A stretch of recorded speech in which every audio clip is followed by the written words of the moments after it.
찬양 드리겠습니다. 찬송가 260장입니다. 찬송가 260장입니다.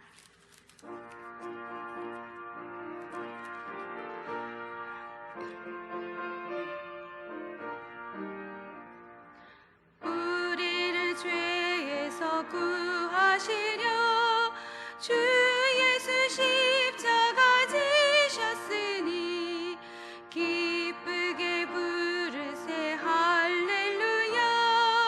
나 구원 얻었네.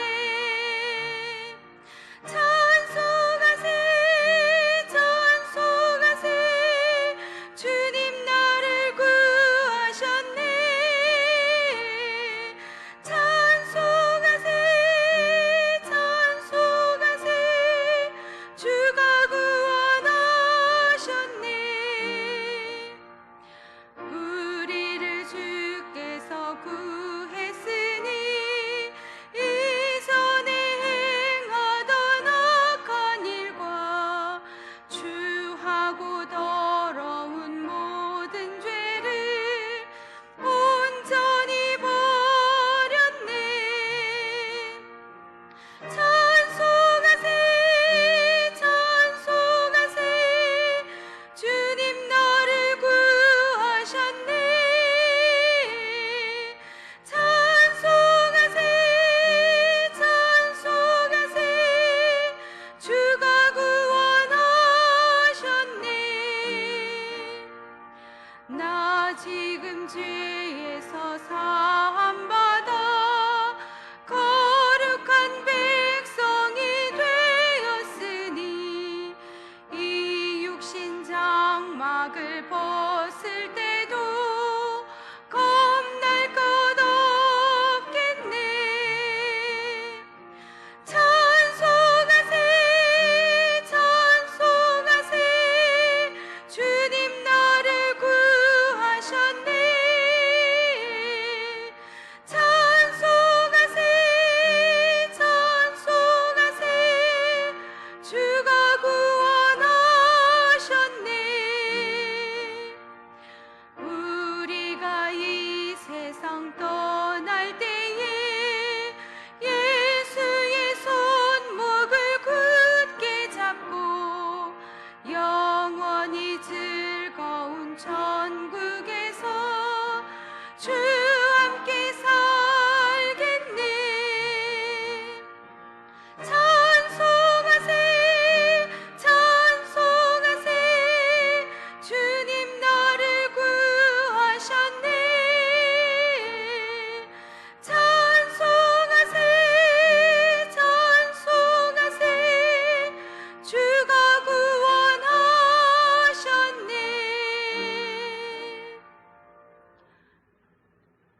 기도하시겠습니다.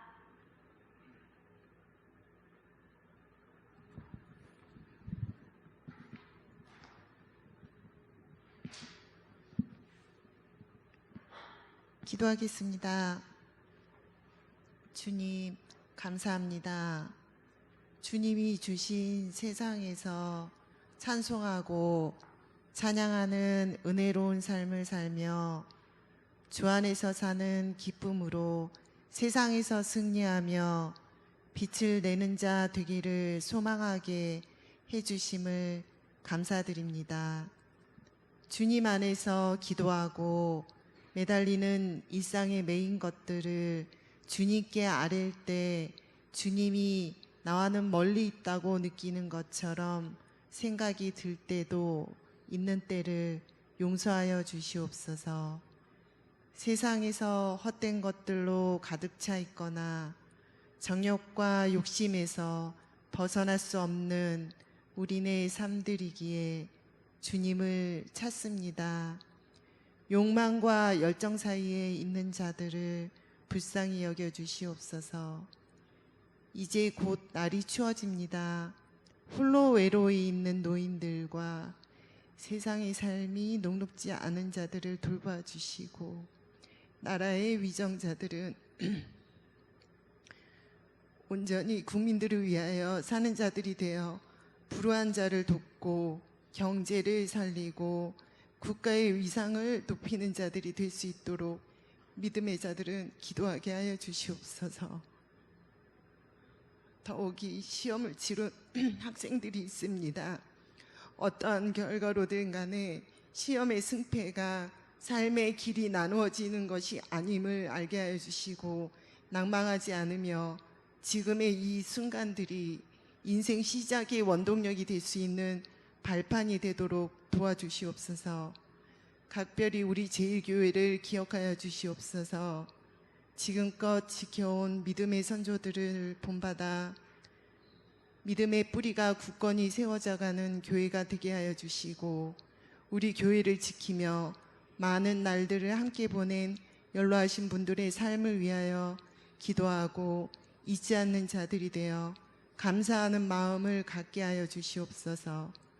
교회가 갖고 있는 진정한 방향에 함께 동참하여 일궈나가는 자들이 되어 가정에서 일터에서 교회가 있는 이곳이 교회로 인해 빛이 나게 하여 주시고 가치 있는 삶을 선도해가는 그러한 교회가 되게 하여 주시옵소서. 주님, 어딜 가든지 그곳이 천국이 되게 하여 주시고 이것을 소망하며 주님께 기도하는 자 되게 하여 주시옵소서. 올해도 잘 마무리하며 내년을 꿈꾸는 자 되도록 지켜주시고 주님 앞에 가는 날 잘했다 칭찬받는 믿음의 자가 되게 하여 주시옵소서. 모든 말씀 살아계신 예수님의 이름으로 기도합니다. 아멘.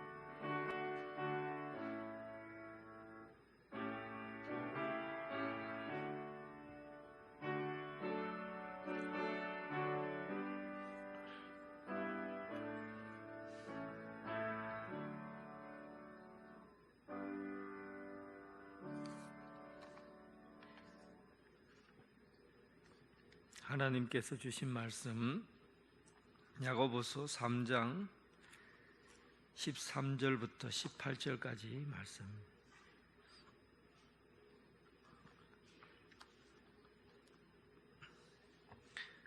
야고보서 3장 13절부터 18절 373쪽 4쪽에 있습니다. 3장 13절부터 18절까지 한 절씩 교독하겠습니다. 너희 중에 지혜와 총명이 있는 자가 누구냐? 그는 선행으로 말미암아 지혜의 온유함으로 그 행함을 보일지니라.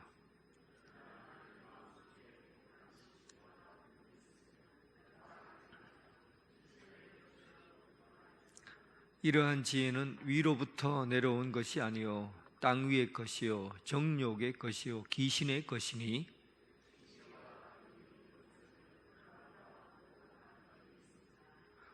오직 위로부터 난 지혜는 첫째 성결하고 다음에는 화평하고 관용하고 양순하며 긍휼과 선한 열매가 가득하고 평경과 지식이 없나니 자들은 화평으로 심어 의의 열매를 거두느니라.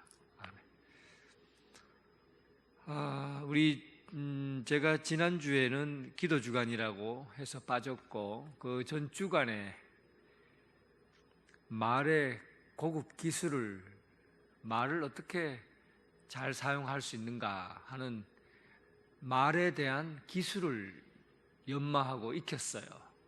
기억납니까? 말을 어떻게 하면 잘 할 수 있을까? 이 부분에 초점을 맞추었어요. 지난번에 아마 기억에 좀 가물가물한 내용들을 간단하게 좀 정리를 하면 말의 고급 기술 중에 한 가지 기술, 선생이 되려 하지 말고 뭐가 되라? 학생이 되라. 역시 기억하시는 분이 두 분 계시네요. 선생이 되려 하지 말고 학생이 되라. 뭔가를 가르치는 자리에 있는 사람은 항상 책임이 따라요. 그래서 그 책임 때문에 그 무거운 혀를 가지고 살아야 되고 누구 사람에게 이래라 저래라 말해야 되니까 그 말에 대한 책임성이 너무 큽니다. 그래서 뭘 이렇게 해라 저렇게 해라 하는 그런 자리에 있는 것보다도 잘 듣고 받아들이고 배우려고 하는 학생의 자리에 있는 것이 말의 기술에서 선생의 자리보다 학생의 자리가 더 낫다. 이게 첫 번째 말의 기술이에요. 그리고 두 번째는 말에는 항상 실수가 따라다니게 되어 있어요. 그래서 말이 실수가 많은 것은 속도가 많이 나기 때문에 말을 제어하는 기술이 필요한 거죠. 속도가 있는 것은 언제나 속도가 있는 것은 나쁜 게 아니에요. 속도가 있는 것은 잘 제어하고 잘 다스리기만 하면 그 속도가 아주 유용하게 사용되는 거죠. 자동차가 수백 킬로, 수천 킬로 막 달릴 수 있는 거는 브레이크가 있기 때문에 그 기술이 필요한 겁니다. 그러니까 말을 잘 사용하기 위해서는 무엇을 익혀야 되냐면 제어하는 기술을 익혀야 되는 거죠. 제어하려면 말하는 것보다도 더 중요한 게 말을 잘 듣는 거다. 말을 막 내가 다른 사람에게 말을 잘 하려는 것보다도 말을 잘 듣는 것이 더 중요하다라고 얘기를 했어요. 또 말은 이 씨가 남아요. 불씨가 남아요. 그래서 잔불을 끄려고 해야 됩니다. 말하고 나면 언제나 불씨가 남는다고요. 그러니까 어떤 불씨냐 하면 말 한마디 그냥 툭 던졌는데 그게 그냥 아침에도 묵상하고 저녁에도 묵상하고 바깥에서 일하다가도 묵상하고 들어와도 그러다 보니까 이 불이 자꾸 붙는 거예요. 남에게 들은 말 한마디가 꽂혀요. 그러다 보면 그 말이 온몸을 다 태워버려요. 산까지 태워버려요. 온 세계를 다 태우고도 남는 게 작은 불씨라고요. 그래서 말할 때 불씨를 남겨서도 안 되고 또 불씨가 들어오면 끄는 버릇을 해야 돼요. 아예 싹 꺼버려야 되는데 그런데 이 말은 말의 불씨를 자꾸 살리려고 하는 거죠. 그래서 말을 잘 하려면 말의 불씨를 없애는, 잔불을 잘 없애는 그런 일들을 해야 됩니다. 지난번에는 얘기를 안 했는데 11절에 보면 샘이 한 구멍으로 어찌 단물과 쓴물을 내겠느냐. 샘에서 시원하고 맛있는 샘물에서 물을 마시는데 이 샘물에서는 갑자기 이 샘물이 쓴물로 막 그렇게 막 쓰디 쓴물로 바뀌지는 않거든요. 그런데 이 샘물들은 단물은 단물을 내고 쓴물은 쓴물을 내는데 그런데 입이라는 것은 놀랍게도 쓴물이 나왔다가 단물이 나왔다가 그런다는 거죠. 그래서 이런 부분에서는 우리가 이런 부분에서 이게 영적인 생활을 필요로 한다는 겁니다. 그러니까 참 어려운 얘기예요. 왜냐하면 여러분들도 늘 이제 경험하는 거잖아요. 오늘 아침에는 막 찬양이 나고 즐겁게 막 입에서 좋은 얘기 나오는데 그런데 그 놈을 딱 만나면 속에서 막 쓴말이 막 나오는 게요. 이놈의 무슨 X니 무슨이 Y니 하면서 막 소리를 내고 아침에는 찬양하고 즐거운데 그 놈을 만나면 막 입에서 막 나와요.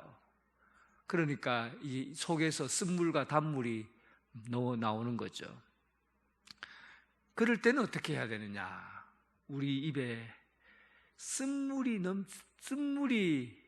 나오지 않도록 언제나 우리 입술에 찬양의 열매를 맺으라는 거죠. 항상 감사하고 은혜를 생각하고 내 속에서 단물이 나오도록 언제나 입술에 찬양을, 감사를 하는 그런 말을 하게 되면 우리의 입술에서 두 가지가 섞여서 나오지 않게 됩니다. 그래서 이런 훈련들이 필요합니다.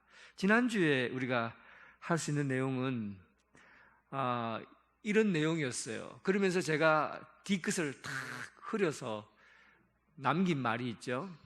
그리고 우리 혀를 잘 다루는 기술이 인간적인 방법으로는 언제나 한계가 있기 때문에 성경적인 대안을 찾아야 된다. 그래서 성경적인 대안을 찾으려고 하면 언제 와서 들으라고요?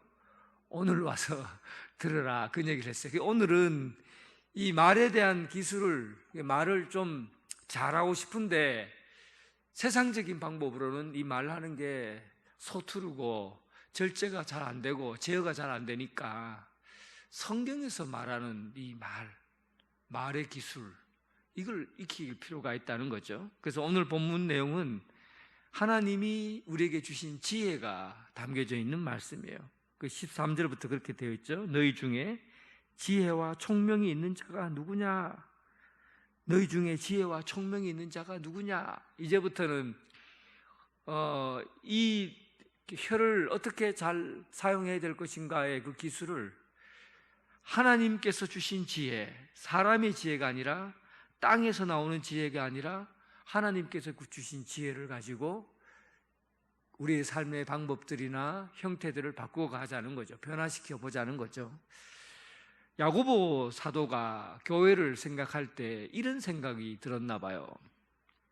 교회에 모이는 성도들이 예수 그리스도를 믿고 하나님의 자녀가 된 것은 분명해요. 그런데 예수 믿고 구원받은 하나님의 자녀이지만 성도들을 가만히 보니까 다 병을 갖고 있는 거예요. 병을. 육체적인 질병이 아니라 영적인 병들을 다 가지고 있는 거죠. 마치 그 종합병원에 가면 환자의 종류가 상당히 많잖아요. 어떤 사람은 암에 걸려서 막 심각한 위기에 있는 환자, 중환자도 있고, 또 어떤 사람은 다리를 다쳐서 이제 오는 환자도 있고, 또 어떤 사람은 가벼운 감기 증상이 있어서 머리가 아프다고 병원에 오는 사람도 있고, 가벼운 사람도 있고, 조금 심한 사람도 있고, 중환자도 있고, 그게 병원이잖아요. 마치 교회 안에 있는 성도들이 함께 모여서 사는 이 성도들의 삶을 보니까 마치 병원에 있는 사람들 모여있는, 이거는 제가 생각하는 거예요. 병원에 사람들이 모여서 여러 가지 형태의 사람들이 있는 것처럼 교회도 그렇다는 거예요. 교회 안에 있는 성도들이 온전한 사람으로 앉아 있는 게 아니라 온전한 사람으로 모든 면에서 온전하고 성숙한 상태로 모여 있는 것이 아니라 다 병을 갖고 있는 거예요.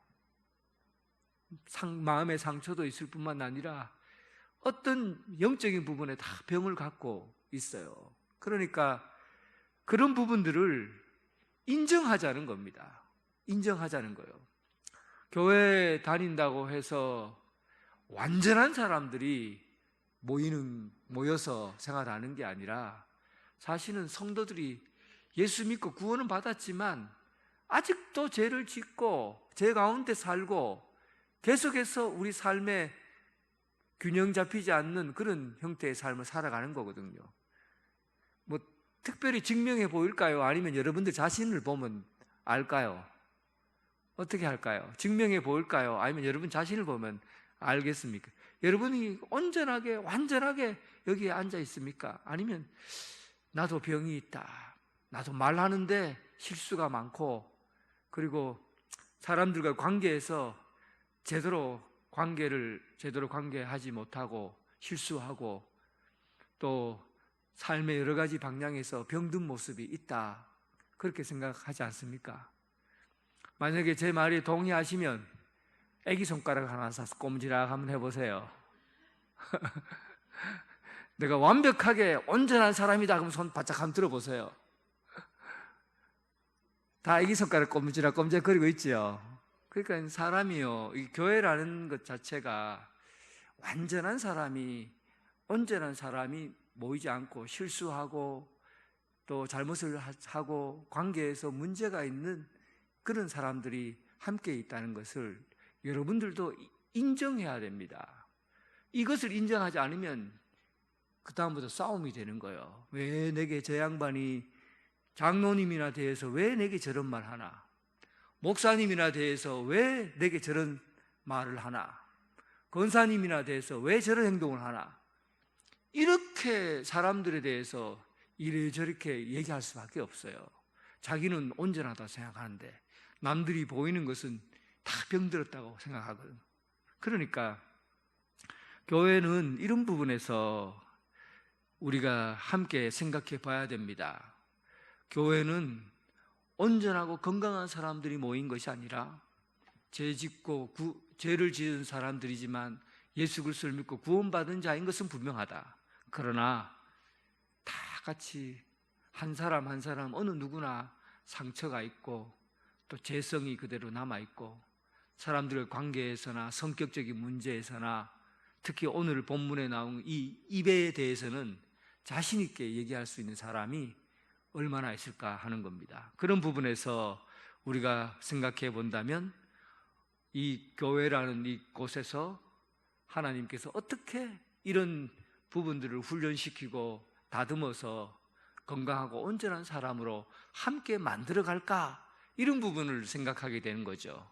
그래서 성경적인 오늘 말씀에 비롯된 이런 입에 대한 실수, 말에 대한 잘못된 부분들을 어떻게 고쳐나갈 수 있을까? 이걸 한번 생각해 볼 필요가 있는 겁니다. 이제 이런 부분에서 여러분들 자신감이 좀 붙을 수 있어요. 괜히 기죽을 필요 없어요. 나도 그렇고 여러분도 그렇고 다 같은 입장이에요. 자, 14절 말씀 먼저 보겠습니다. 14절 한번 같이 읽어보겠습니다. 그러나 너희 마음속에 독한 시기와 다툼이 있으면 자랑하지 말라. 진리를 거슬러 거짓말하지 말라. 벌써부터 하며 우리 마음에 어떤 부분이 자리 잡고 있는지를 먼저 파악해 보라는 겁니다. 오늘 이 본문에서 두 가지 지혜를 얘기해요. 첫 번째 지혜는 하늘에서 오는 지혜예요. 두 번째 지혜는 땅에서 오는 지혜입니다.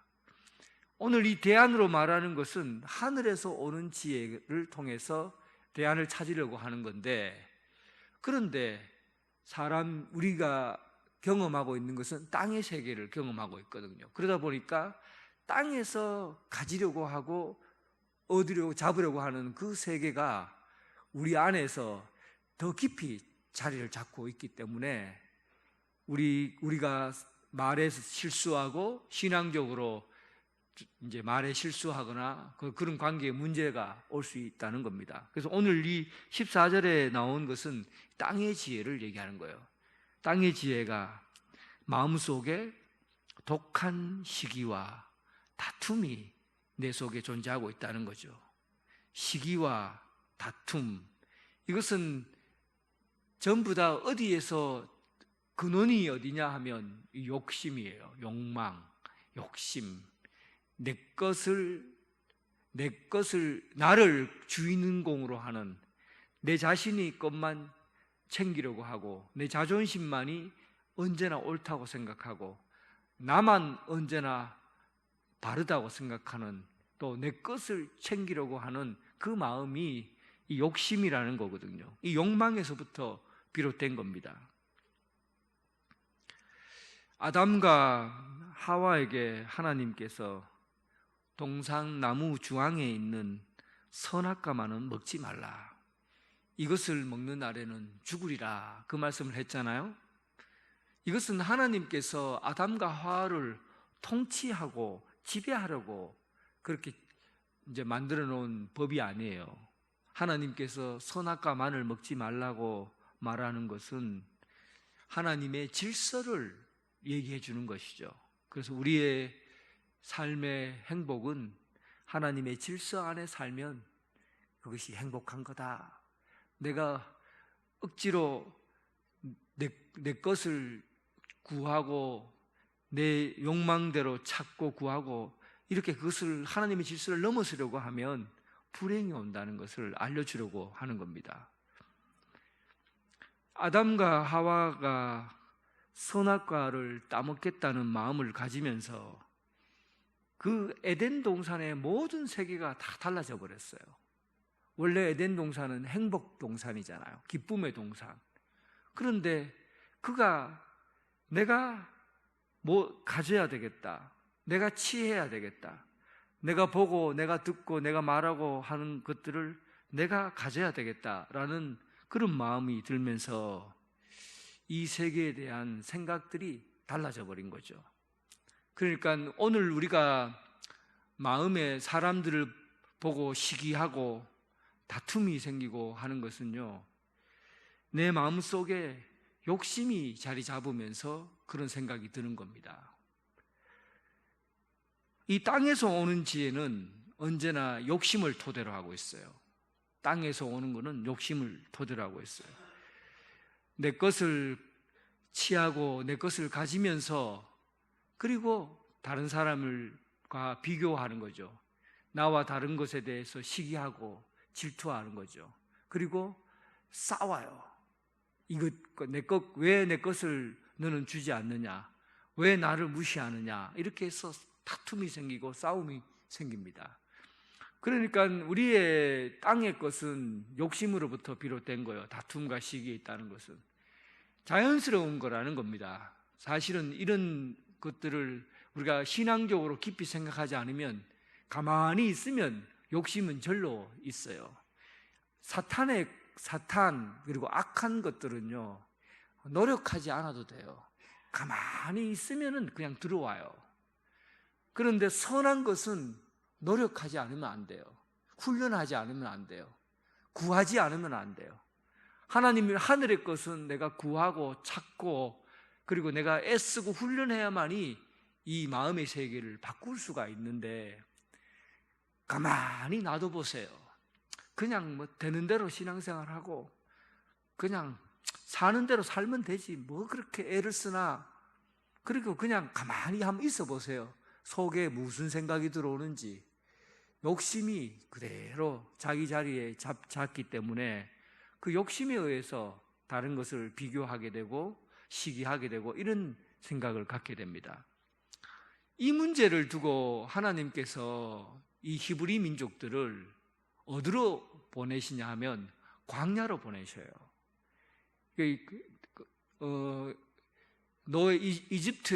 애굽의 노예가 돼서 430년을 생활하잖아요. 그런데 그렇게 430년 동안 애굽의 노예로 있던 사람들을 어디로 불러내냐 하면 광야로 불러내는 거예요. 광야라는 곳은 내 것을 중심으로 채워지는 세상이 아니에요. 한번 광야에 가보세요. 광야에서 아주 예쁜 옷, 아름다운 옷, 멋진 막 양복 같은 걸 입고 광야에서 생활하면 그 사람이 돋보이겠습니까? 아, 저 사람 참 옷 잘 입었다 이런 소리 들을 수 있습니까? 광야에서는 옷을 누가 잘 입고 못 입고 이거 크게 그거 비교 대상이 안 돼요. 광야에서 무슨 저런 옷을 입고 있나 이렇게 말하죠. 그러니까 내가 입고 싶은 것, 가지고 싶은 것에 대한 욕심을 떨쳐버릴 수 있는 곳이 바로 광야라는 거죠. 광야에서 여러분 다이아몬드를 갖고 있고 막 금붙이를 가지고 있고 그렇게 생활하는 것이 여러분들 어떻습니까? 그걸 가지고 있다 그래서 광야에서 야, 저 사람 부자네. 야, 참 저거 가지고 싶네. 돈이 막 많은 것 때문에 자기 자신이 부유하다. 그리고 다른 사람보다 더 괜찮은 사람이다. 이렇게 자랑할 수 있습니까? 광야에서 돈이 필요합니까? 이 광야로 이끌어 온 것은 사람들이 취하고 가지려고 하는 그런 돈이라는 것에 대한 욕심도 버려야 되는 곳이 광야라는 거죠. 아무런 그런 것들, 돈 때문에 비교가 되고 그런 곳이 아니라는 겁니다. 광야는 우리가 하나님께서 그들을 광야로 이끌어서서 보여주신 게 뭐냐면 욕심의 세계를, 내 것을 추구하고 내 것을 구하는 세계를 원하는 것이 아니라 그곳에서 하나님만 바라보라는, 하나님 안에서만 내 삶이 유지가 되고 먹고 살게 되고 하나님 안에서만 내 삶이 형성된다는 것을 알려고 하라는 거죠. 그래서 광야로 불러낸 거예요. 이스라엘 사람들이 그 광야의 삶 가운데서 무엇을 만납니까? 하나님 외에는 내가 의지할 자가 없고 하나님 외에는 내 삶의 길이 없다는 것을 알게 된 겁니다. 그러면 거기에서 욕심이라는 것이 자리 잡을 수가 없어요.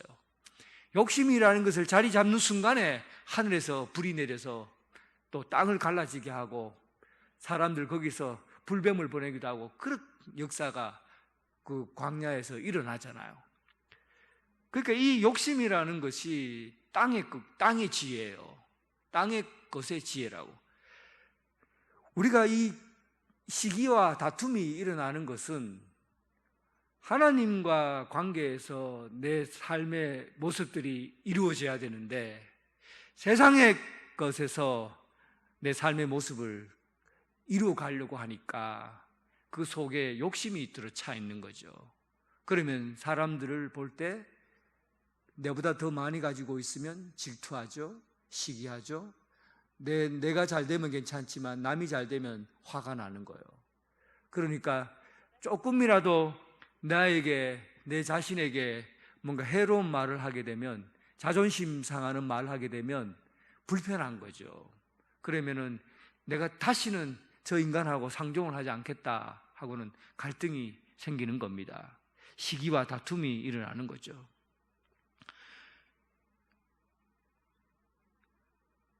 야고보는 이런 말에 대해서 조금 더 심각하게 얘기를 합니다. 저는 좀 부드럽게 얘기한 거예요. 여러분들은 제가 부드럽게 얘기한다고 느껴지겠지만 한번 보세요. 이 야고보는 어떻게 얘기하느냐 하면 15절 같이 읽어보겠습니다. 15절 시작. 이러한 지혜는 위로부터 내려온 것이 아니요 땅 위의 것이요 정욕의 것이요 귀신의 것이다. 지금까지 이야기한 것은 우리가 가지고 있는 욕심, 시기, 다툼 이런 것들은 땅의 것이에요.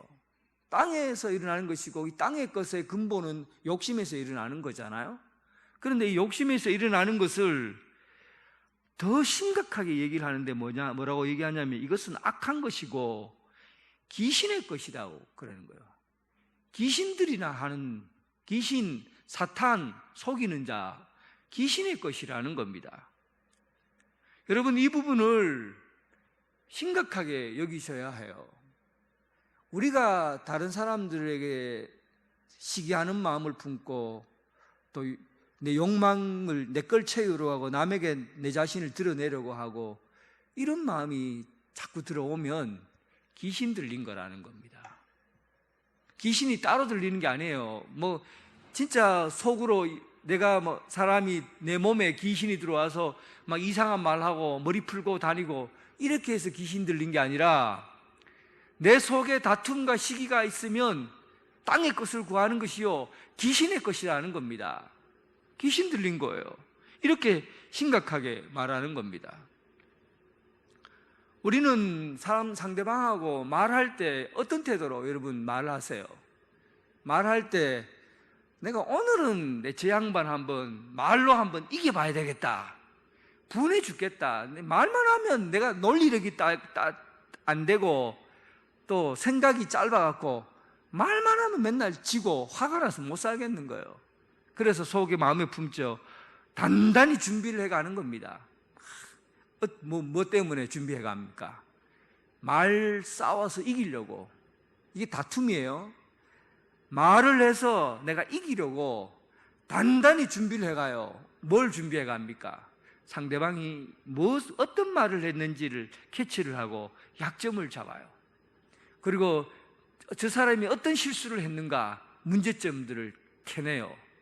그리고는 단단히 준비해서 상대방에 가서 말을 거는 겁니다. 말싸움 하는 거죠.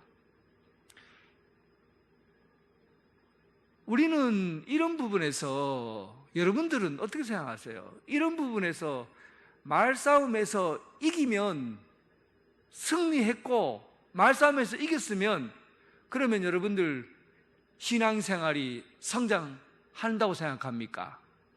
말싸움에서 이겼으면 신앙도 성장할 거라고 생각합니까? 함정에 빠지지 마세요. 우리가 분하다고 해서 상대방에게 말을 해서 그 사람의 말로 했는데 그 사람을 이겨버리면, 그러면 내가 뭔가 된 것처럼 생각하고 그리고 승리했다고 생각하거든요. 그런데 그것을 야고보는 뭐라고 얘기하냐면 땅의 것이요, 정욕의 것이요, 귀신의 것이다. 귀신의 것이다. 이렇게 얘기하잖아요. 저는 오늘 사실은 이 말을 저에게 하는 말이에요. 나도 그렇지 않는가? 나도 혹시 내가 분한 말을 들으면 어떻게 하면 내가 이 말을 가지고 저 사람의 속을 뒤집어 놓을까? 저 사람이 잘못됐다는 것을 내가 증명하도록 낱낱이 밝혀낼 수 있을까? 저도 이런 고민을 한 적이 있었거든요. 그런데 오늘 말씀을 딱 보니까 이건 내가 귀신의 짓 하고 있었구나. 귀신들이 하는 일을 내가 하고 있었구나. 땅의 것이요, 정욕의 것이요, 귀신의 것인데 내가 이런 것으로 사람을 이겨서 그것으로 내 만족하고 그것으로 내가 뭔가 된 것처럼 여기려고 하는 이런 태도. 사랑하는 성도 여러분, 귀신의 장난에 놀아나지 마십시오. 말 한마디로 인해서 누군가에게 말로 상처를 주고 말로 해서 이기고 또 말싸움에서 내가 말을 잘해서 굴복시킨다는 것이 여러분 신앙적으로 결코 도움이 되질 않습니다. 그것은 땅의 것이요, 정욕의 것이요, 귀신의 것이기 때문입니다. 그래서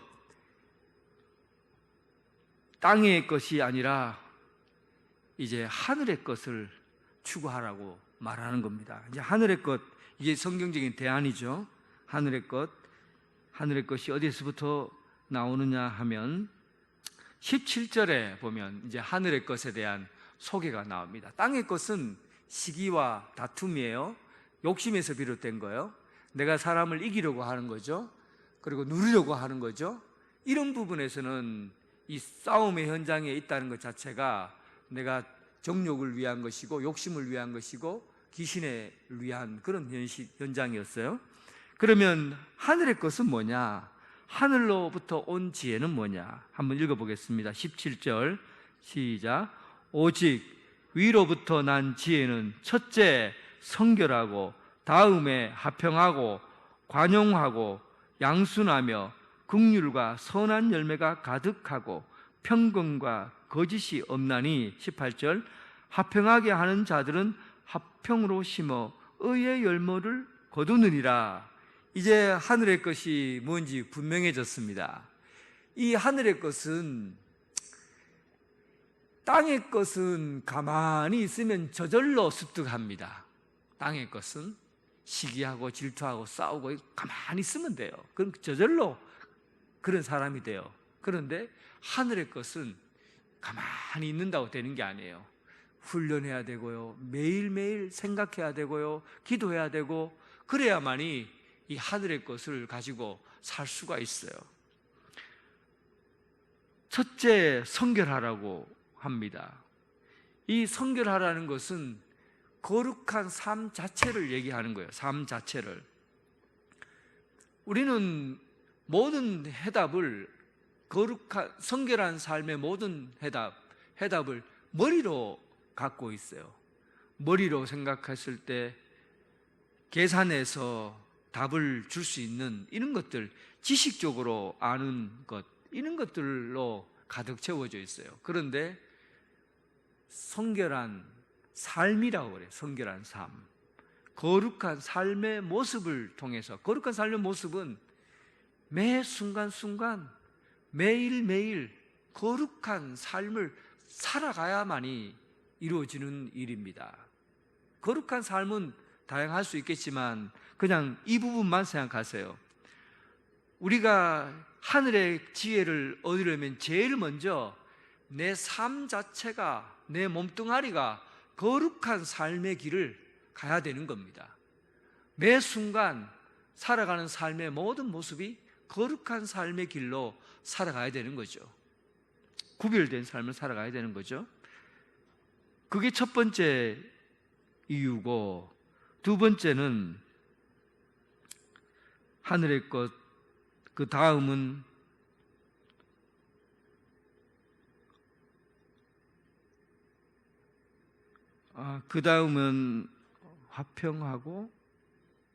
화평하고죠. 위로부터 오는 진 성결하고, 다음으로는 화평하고 관용하고. 화평하고가 뒤에 있구나. 화평하고. 화평이라는 것은, 제가 처음에 인간이 가지고 있는 마음의 그 욕심은 시기하고 다투는 거잖아요. 그런데 우리 마음에 하나님의 것을 추구하게 되면, 하나님과의 관계를 가지게 되면, 광야에서 가졌던 그 마음은 오직 하나님이 내 것이라는 생각을 가지게 되면 내 마음이 안정을 찾게 됩니다. 그러면은 다른 것을 구하거나 추구하지 않게 돼요. 그래서 언제나 내 안에 욕심으로 채우려는 것이 아니라 하나님의 것을 채우려는 마음에서 마음의 평화를 갖게 됩니다. 그리고 온유한 삶을 사는 겁니다. 온유는 말을 다스리는 데 있는 거죠. 원래는 온유라고 하면 부드러운 말을 하는 것을 온유라고 생각하는데, 그런데 이것은 부드러운 말을 의미하는 것이 아니라 사실은 절제하고 감정을 조절할 수 있는 능력을 온유라고 그럽니다. 그러니까 말을 할 때 내 감정을 조절하고 이성을 조절하고 분노를 조절할 수 있는 능력, 이런 것을 온유라고 그럽니다. 그래서 온유한 마음을 가지는 것. 그리고 참된 지혜는 온유한 마음을 갖는 것이고, 또 참된 지혜는 관용하는 것이에요. 관용은 너그럽게 받아들이는 마음이에요. 그 지난주에 제가 설교할 때 여러분 고봉 사랑이라는 거 기억하십니까? 넉넉하고 충만한 상태에 있는 그 고봉 사랑, 그처럼 우리 마음도 저 크게 가지는 거죠. 넉넉하게 가지는 거예요. 그게 관용입니다. 그러니까 우리가 관용하는 태도를 가지지 못하면 사람이 작은 말 한마디를 담아두지를 못해요. 작은 말 한마디를 때문에 그 마음으로 그냥 가시에 찔리고 그렇게 됩니다. 그런데 관용하는 마음, 너그러운 마음이 있으면 다 받아줄 수 있는 그런 마음을 갖게 되는 것이죠. 그리고 양순한 마음을 갖는 것. 양순한 마음이라는 것은 기꺼이 양보하는 태도입니다. 기꺼이 양보하는 태도는 내 안에 욕심으로 가득 차 있으면 잡으려는 마음이 생기잖아요. 내가 욕심이 가득 차면 남의 것을 움켜잡으려고 하고 내 것을 남의 것을 빼앗으려고 합니다. 그런데 양수는 내 손을 펴는 거예요. 내게 가지고 있는 것을 내려놓는 거죠. 주는 겁니다. 이런 마음을 갖는 것을 양순한 마음이라고 그럽니다. 그리고 긍휼의 태도를 지닌다라고 되어 있어요. 긍휼한 마음을 갖는 것. 긍휼한 마음은 상대편의 마음을 이해하는 거예요. 상대편의 마음을 이해하는 걸 긍휼한 마음이라고 그래요. 사실은 상대편이, 우리가 얘기를 하게 되면, 상대편과 말을 하게 되면 언제나 어떻게 하면 이 사람의 말에 대한 오류가 있을까를 찾는 게 긍휼한 마음이 아니에요. 오류를 찾는 게 아니라 상대편이 지금 이런 말을 할 때 어떤 마음일까? 이것을 헤아리는 거죠. 저 사람이 내게 저런 말을 하는 거 보니까 마음이 많이 서운했겠다. 마음이 많이 힘들었겠다. 아팠겠다. 이런 마음을 갖는 게 긍휼한 마음이에요. 이게 하늘의 것입니다. 하나님께서 우리에게 주신 자비로운 마음이라는 것은 상대방의 겉으로 드러나는 말보다가 뭘 생각하는 거죠? 그 사람의 마음의 상태를 생각하는 거예요. 참 이런 태도를 갖는 게 이 태도만 바꿔도 굉장히 달라집니다. 여러분 한번 이제 무슨 부딪히는 문제 때문에 상대방과 얘기를 한번 해보세요. 그때 이런 마음을 품어보세요. 긍휼의 마음. 그러니까 저 사람이 저런 독한 말을 하는데 저 사람의 마음이 어떨까? 그 마음을 생각해 보면 그 사람이 저런 말을 했을 때는 참 힘들었겠다. 그런 생각을 하면 이해가 되고 받아지게 되는 거거든요. 그래서 긍휼의 마음을 갖는 게 굉장히 중요합니다. 그리고 하늘에서 온, 이것은 전부 다 땅의 것이 아니에요. 하늘의 것이에요. 하늘의 것 중에서 하나는 편견과 거짓이 없는 것. 편견과 거짓이 없는 것. 편견과 거짓이 없다는 말을 조금 쉽게 풀이하자면 겉과 속이 일치한다는 겁니다. 그게 겉다르고 속다른 그런 말을 하는 것이 아니라 정직하게 사람에게 얘기를 하고 또 사람하고 얘기할 때 삐딱하게 바라보지 않는 것이에요. 이것이 우리는 편견이라는 걸 가지고 사람을 바라보거든요. 그러니까 언제나 이 말이 안 돼요.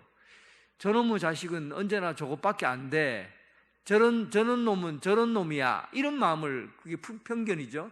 항상 고정된, 저 사람은 저럴 수밖에 없어 하는 그런 고정된 마음을 가지고 있으면 일단 얘기가 안 됩니다. 사람에 대한 이게 굽어 있는 마음, 왜곡이라고 하는데, 왜곡된 마음을 가지고 또 삐딱한 마음을 가지고 상대방을 보면 이미 대화는 끝났다고 보면 돼요. 그래서 하늘에서 오는 것은 편견을 가지지 않는다는 거죠. 그러니까 겉과 속이 일치. 그리고 내 마음에 있는 이야기도 정직하게 내어놓는 거죠. 내가 이런 부분에서 정말 잘못했어. 내가 이런 부분에서 내가 진짜 잘못된 행동이었어. 하고는 정직하게 내려놓는 거죠. 그게 정직한 내 마음의 자세를 보이는 것이고, 그리고 상대방을 바라볼 때 삐딱하게 바라보지 않는 것. 이런 것이 다 하늘에서 온 지혜입니다. 그리고 18절에는 평화하게 하는 자들은 화평을 심어 의의 열매를 거두게 된다. 여러분, 하늘에서 오는 거는 싸워서 거두어지는 열매는 하나도 없습니다. 싸워서 이겨 승리해서 거두어지는 거는 마귀밖에 없어요. 마귀하고는 너희는 마귀를 보면 대적하라, 맞서서 싸우라 그러죠. 마귀하고 싸우는 거는 대적하고 싸워야 돼요. 그러나 성도들과의 관계에서 싸워서 다투어서 열매를 거둘 수는 없어요. 그런 곳에서 열매가 나질 않습니다. 그런데 내가 싸우려고 말하는 것이 아니라 어떻게 하면 평화로울까? 어떻게 하면 화목해 할 수 있을까라는 자세를 가지고 말을 해보세요. 그러면 반드시 화목한 것에는 열매가 있습니다. 저도 이런 부분에서 생각을 좀 해봤어요. 실제로 여러분, 누군가를 대할 때 오늘 내가 저 사람하고 맞서야 되겠다라고 만나는 거 하고, 어떻게 하면 저 사람의 마음을 풀어줄 수 있을까? 어떻게 하면 저 관계를 하나가 되게 할 수 있을까? 화목할 수 있을까? 이런 자세를 가지고 말을 하게 되면 거기는 열매가 있습니다. 여러분들이 회의할 때도 마찬가지예요. 예전도회든 무슨 모임에 회의를 할 때도 그 자기가 의견을 내세워서 내가 어떻게 하면 내 의견을 관철시킬까 라는 생각을 가지고 의논하게 되면 열매가 없습니다. 그런데 내가 이 말을 통해서 어떻게 하면 우리 교회 공동체가 하나가 되고 좋은 결과물을 가질 수 있을까? 이런 자세를 가지고 회의를 하잖아요. 그러면 그 공동체는 열매를 맺어요. 이것은 땅에서 나는 것이 아니라 하늘에서 나는 겁니다. 이런 것이 우리가 말을 통해서 얻어지는 열매들인데, 땅의 것은 이 마음의 욕심과 다툼과 시기를 주지만은 하늘의 것은 그것으로 인해서 화평하고 온유하고 양순하고, 그리고 자기 것을 편견 없이 바라보고 남을 받아들이는 그 태도가 넓어지고 또 화목하려고 하고, 이런 마음의 자세로 말을 하다 보면 그 나무의 열매는 의의 열매가 맺혀지게 됩니다. 그런데 이제 이것 갖고는 부족해요. 야고보서의 말씀 중에서 1장 15절에 우리가 이렇게 노력하고 하는데도 잘 되지 않을 때는 어떻게 해야 되느냐 하면 1장 15절 한번 말씀 보세요. 1장 15절, 야고보서 1장 15절 같이 한번 읽어보겠습니다. 1장 15절이 아니고 1장 5절, 1장 5절 말씀 같이 한번 읽어보겠습니다. 시작. 너희 중에 누구든지 지혜가 부족하거든 모든 사람에게 후히 주시고 꾸짖지 아니하시는 하나님께 구하라. 그리하면 주시리라. 이 부분을 달라고 하는 거예요. 이거는 여러분 착각하시면 안 돼요. 하나님 돈 주세요, 건강 주세요, 뭐 복 주세요, 그걸 구하는 게 아니에요. 지혜를 구하는데 어떤 지혜를 구하냐면 하늘의 것을 구하라는 거죠. 실제로 제가 이야기한 내용들을 여러분들 지키기가 쉽지 않아요. 상대방의 마음을 긍휼히 여기는 마음, 또 상대방 내 것을 기꺼이 양보하는 양순, 그리고 사람을 너그럽게 받아들이는 관용, 그리고 부드러운 마음으로 그리고 남의 분노라든지 감정을 제어할 수 있는 온유함, 이런 하늘의 것을 가지고 상대방을 대하고 하는 것은 어려운 일이에요. 힘든 일이에요. 그래서 잘 안 된다는 겁니다. 그때는 기도하라는 겁니다.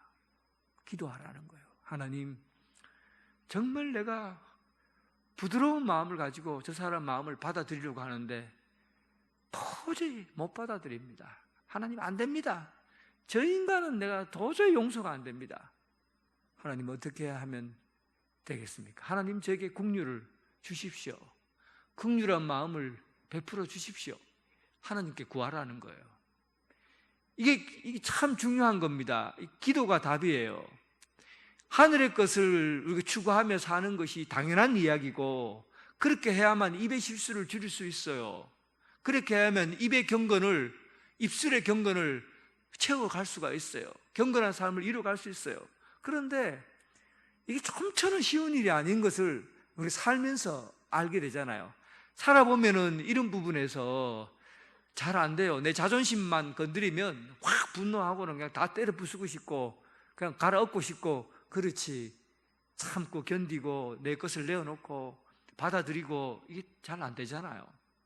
그러니까 어떻게 하라고요? 꾹꾹 눌러서 후히 주시는 하나님께 구하라. 여러분, 기도해야 됩니다. 기도해야 됩니다. 기도할 때 그냥 무작정 기도하는 것이 아니라 내가 지금 이 부분에서 어떤 열매가 필요한가, 어떤 것이 필요한가, 관용이 필요한가, 온유가 필요한가, 양순이 필요한가, 편견과 거짓 없는 정직한 마음이 필요한가, 화평하게 하는, 평화롭게 하는 그런 의지가 필요한가, 이것을 알고 기도해야 되는 거예요. 그래서 여러분들 오늘 우리 삶의 여러분 삶 가운데서 하늘의 것만이 대안입니다. 땅의 것은 대안이 될 수 없어요. 하늘의 것만 여러분들의 입술의 습관들을 고칠 수 있는 유일한 대안입니다. 이것을 하려면 노력하고 애써도 안 될 때는 하나님께 구하시기 바랍니다. 꾹꾹 눌러주시는 하나님께 구하면, 찾으면 하나님께서 찾게 해주시고 구하는 대로 주실 것이고, 두드리면 문을 열어주실 겁니다. 오늘 여러분들의 삶 가운데 하늘의 것으로 넉넉하게 채워져서 여러분들의 입술의 기술이 의의 열매를 맺는 여러분 되시기를 주님의 이름으로 축원합니다. 우리 함께 합심해서 기도하겠습니다. 우리가 말의 기술에 대해서 지금까지 공부해 왔습니다. 말의 기술, 선생이 되기보다 학생이 되기를 바랍니다. 말하기보다 들어주는 사람 되게 해달라고 기도하시고, 하루하루 썩은 냄새나는 생각들이 입술로 나가는 것이 아니라 찬양의 입술로 살아가게 해달라고, 날마다 찬양하는 입술이 되게 해달라고 기도합시다.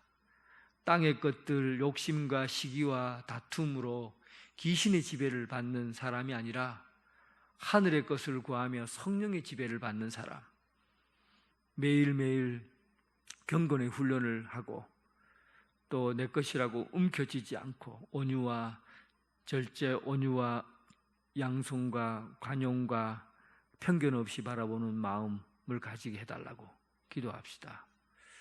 그리고 오늘 장례를 치르고 있는 오홍석 집사님의 유족들과 그 장례 일정을 위해서 기도해 주시고, 그리고 또 우리 교회 어르신들 중에서 천국 소망을 앞에 두고 또 천국 소망을 앞에 두고 살아가고 있는 그런 어른들이 있습니다. 그를 위해서 기도해 주시고, 교회 건축을 위해서 특히 당회원들과 교회 학교 목회자들을 위해서 기도해 주시기 바랍니다. 2024년 동안에 2024년 내년에 주님의 꿈을 이루어가는 하나가 될 수 있도록 우리 그렇게 함께 기도하겠습니다. 아버지 하나님, 우리 입술의 생각들과 입술의 행동들을 하나님 잘 다루게 하여 주시옵소서. 말의 실수가 많습니다. 우리가 말 한마디 때문에 잔불이 남아서 상대방의 마음을 사르고 불길이 되어 하나님 온 산을 다 휘젓고도 남는 그런 불이 되어 살아가고 있습니다.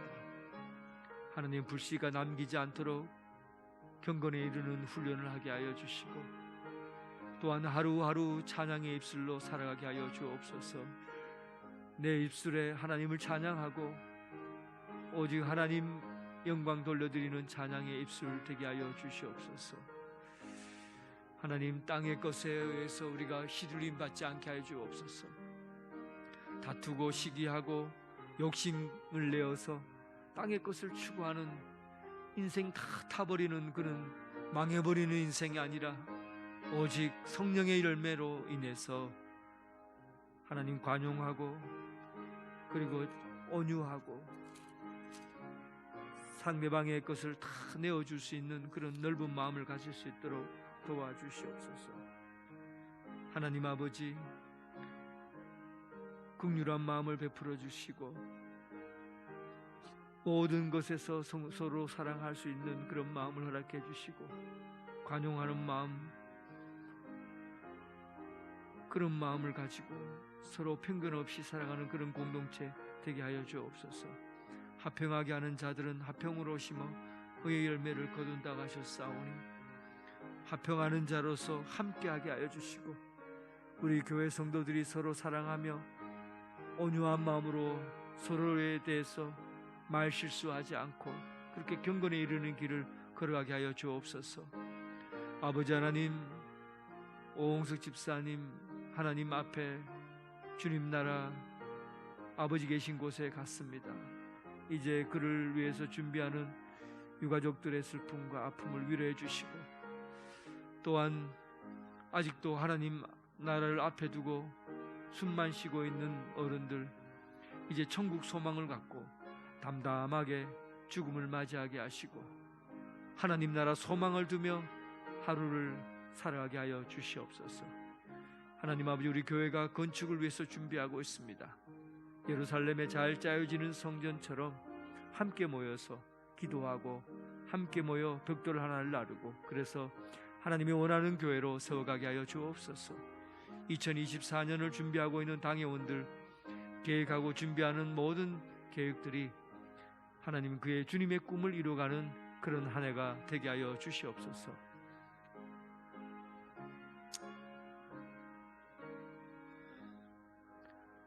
사랑과 은혜가 풍성하신 아버지 하나님, 교회는 병원과 같아서 여러 단계로 마음을 아파하고 또 몸이 아프고 그런 사람들로 가득 차 있습니다. 하나님, 특별히 우리 입술로 우리는 죄를 범하고 또 욕심과 다툼과 시기와 원망과 불편한 마음을 우리 입술로 통해서 행하고 있습니다. 거짓되고 또 귀신들에 사로잡혀서 사는 인생이 아니라 하나님, 우리의 영혼에 거룩하고 깨끗하고 정직한 영을 허락해 주시고 남을 받아들일 수 있는 관용하는 마음과 또한 온유한 마음으로 절제하게 하시고 내 것을 다 비워내어서 상대방의 것을 다 받아들일 수 있는 마음을 갖게 하여 주시고 하나님, 이런 하늘의 것을 가득 채워서 성령 충만한 성령의 열매를 맺는 성도들 되게 하여 주시옵소서. 아버지 하나님, 지금도 장례를 치르고 있는 오홍석 집사님의 유족들을 돌보아 주시고 하나님, 그 과정 가운데 하나님의 큰 은혜를 경험하는 시간 되게 하여 주옵소서. 아직도 몸이 약해서 이제 곧 아버지 나라를 가야 하는 그런 어른들이 계십니다. 천국 소망 갖고 담담하게 십자가 바라보고 죽음을 맞이할 수 있게 하여 주시고 천국 소망의 기쁨을 누리는 그런 마지막 인생이 되게 하여 주옵소서. 교회 건축을 위해서 온 교회 성도들이 합심해서 기도하고 준비하고 예루살렘에 잘 짜여진 성전처럼 그렇게 지어지게 하여 주옵소서.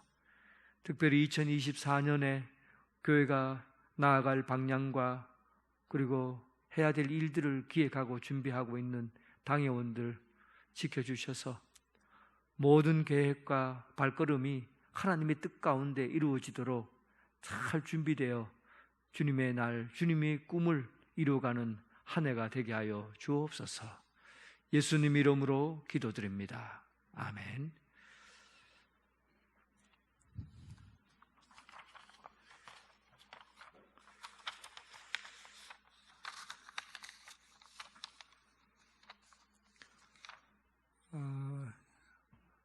내일 목요일 금요일 이틀 동안 당회원 수련회가 있습니다. 기도해 주시기 바랍니다. 그리고 오홍섭 장로님, 안수 집사님 발인 예배가 내일 9시에 하늘공원에서 있습니다. 교회에서는 8시 20분에 출발하도록 하겠습니다. 많이 참석하셔서 위로해 주시기를 부탁드리겠습니다. 이번 제44회기 울산노회 장로회 정기총회가 토요일 날 오후 3시에 우리 교회 본당에서 있습니다. 김강택 장로님이 44회기 울산노회 장로회 회장으로 취임합니다. 큰 일을 맡은 만큼 충성스러운 종으로서의 사역을 잘 감당할 수 있도록 여러분 기도해 주시고 협조해 주시기를 부탁드리겠습니다.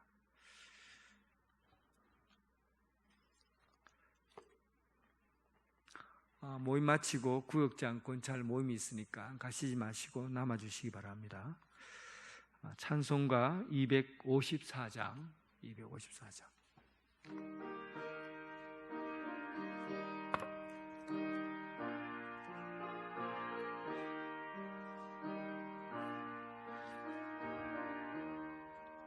내 주의 보혈은 정하고 정하다 내 죄를 정케 하신 주 나로라 하신다.